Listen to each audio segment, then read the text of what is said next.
Hi friends, it's me, Pastor Barbara from Bracken. You know, today is 9/11 and we all have our memories of what happened on that really horrific day.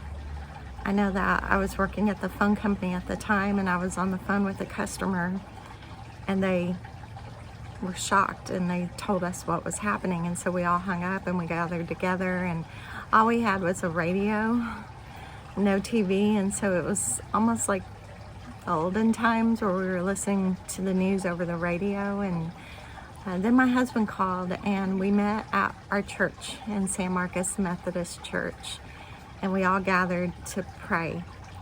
And it was just so horrific, and I know we remember.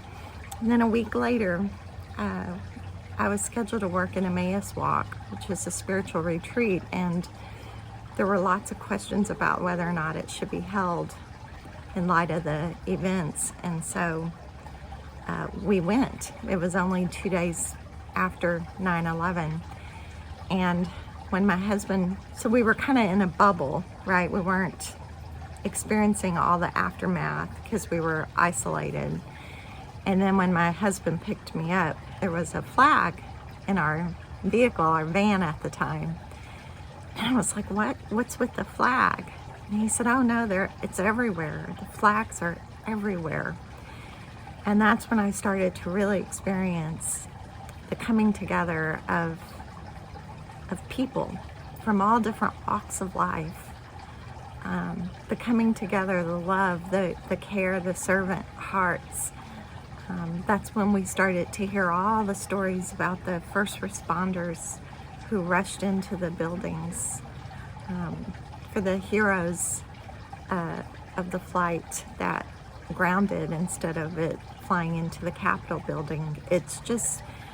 I just remember the beauty of everyone coming together, and then that Sunday afterwards and all the people who flocked to church. Like, everybody needed to be closer to God somehow, and that was church. So I guess I'm just letting you know that I'm remembering today as you're remembering.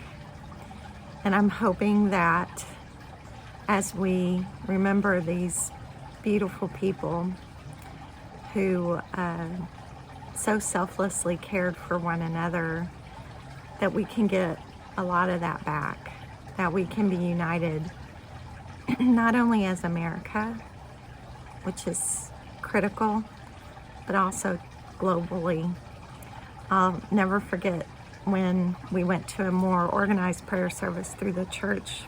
I don't remember the timeline. It was all really close together, and we were sitting there praying, and two little old ladies turned around and put their arms around my husband's shoulders and around me and said, if anyone messes with you, Kareem Aziz, you just let me know and we'll take care of them. See, at the time and even today, people tend to think all Middle Easterners are the same.